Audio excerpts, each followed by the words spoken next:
the delegations of the College of Medicine from South Africa and from other areas of the world, presidents of Royal Colleges of UK and ACGME, country representative of WHO and other countries including Sri Lanka and Nepal, including the Health Minister of Afghanistan, distinguished and eminent medical educationists, practitioners, CPSP fellows and counselors, members of the medical profession, ladies and gentlemen, Assalamu alaikum.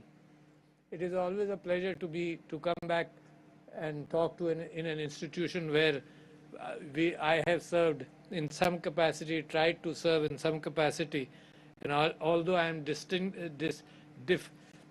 separated from actual practicing medical and dental profession these days, but of course my interest towards education has always been there. So I must congratulate the excellent work which has been done by the College of Physicians and Surgeons over the years since 1962, as you have mentioned. And I believe as far as excellence in education, which has been your purpose to guide people in education for higher qualifications and then to examine them. I understand examination is not an easy job.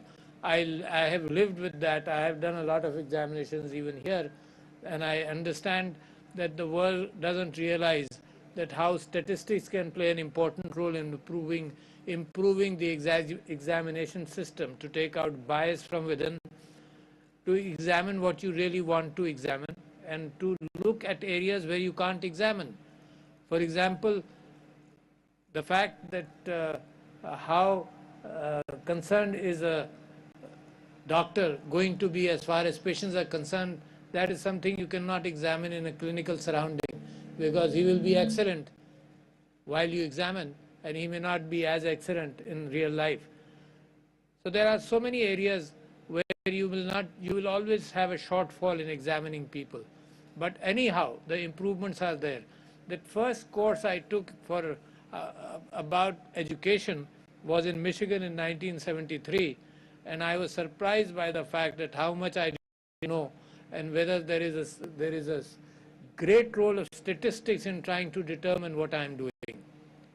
That has improved over the years.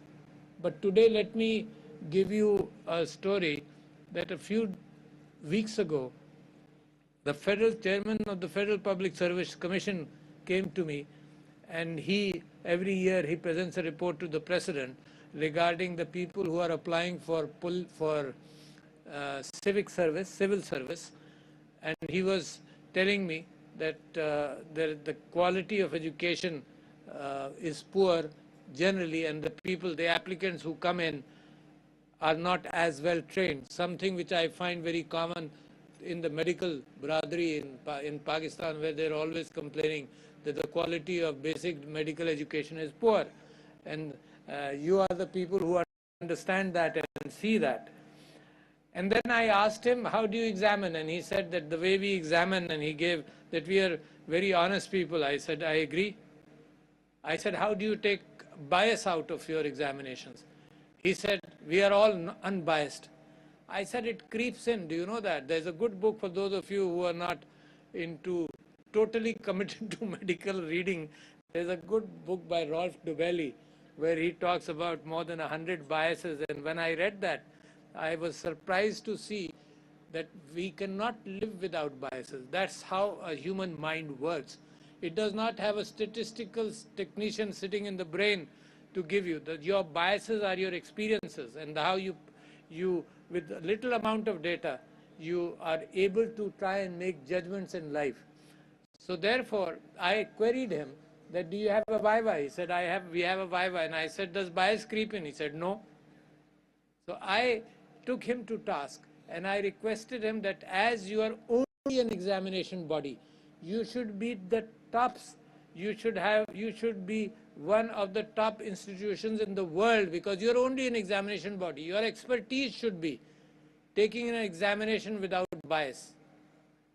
And sometimes the bias can be like, I have been examining people for FCPS here in this institution, and then there was a time when the 3 examiners would sit down and discuss, and we ruled out that discussion also, because the three examiners would say कि जी इसको ये चौथी मरतबा या तीसरी मरतबा appear हो रहा है तो इसको आप पास कर दीजिए. मतलब that should not be a condition to take somebody through because he has failed the last 3 times and he's been working very hard, and it has been 6 years since he's working on this issue.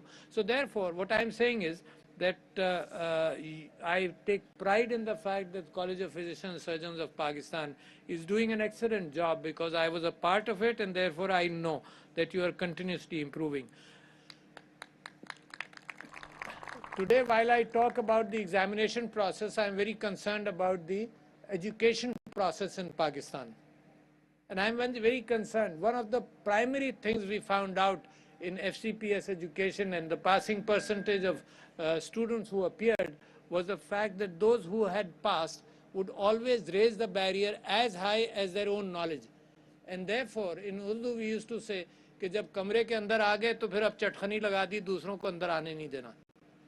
So we had to, and you have to make an extra effort that any candidate cannot be as good as you are, but at least you decide the passing level of somebody, and the people take bias out of it and establish a situation where everybody is convinced. And I am convinced of the fact that, for example, in the field in which I was taking examinations here was in orthodontics, and I am convinced that the setup even today of those people who are leading that branch, I am sure if you talk to then orthodontists throughout Pakistan, they would tell you that they conducted an excellent examination.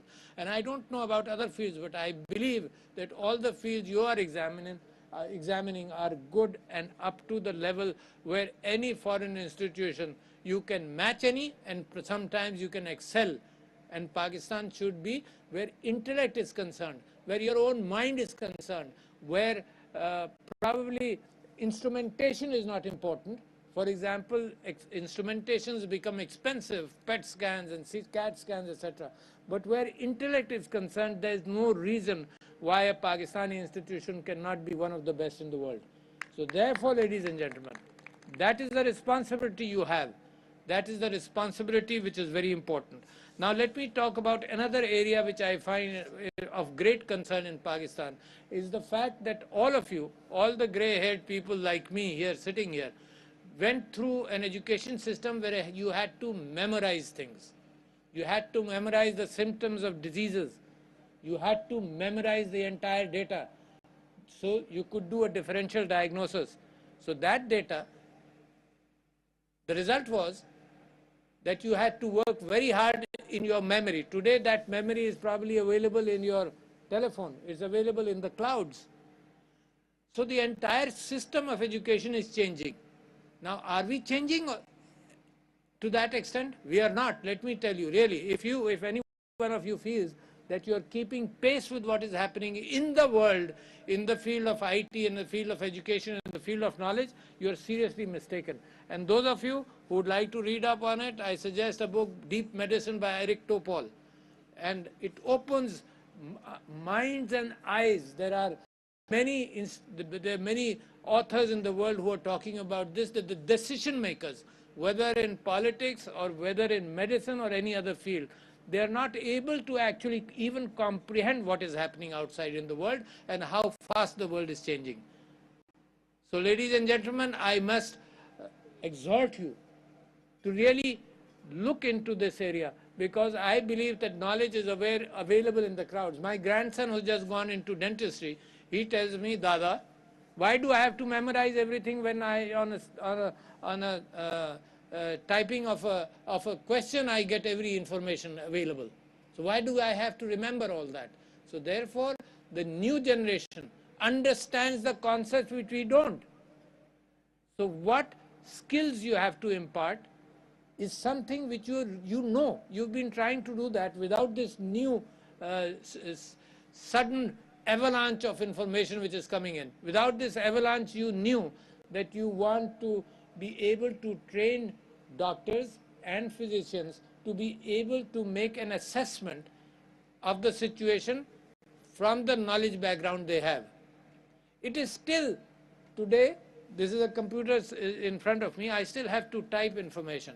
But do you know that with brain implants, Even Elon Musk has talked about his company Tesla implanting 4 implants in the brain, and the thought processes are being interpreted by the computer.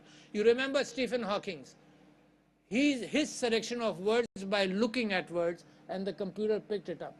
Today, that information, there is a very, let me put a time frame on it, maybe 10 years before the time comes around where the cyborg matching of man's mind to the database and to the computer will happen.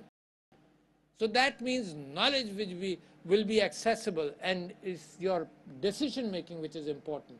Even today, what is happening in a number of areas, for example, some of you may be aware, because it may be your field,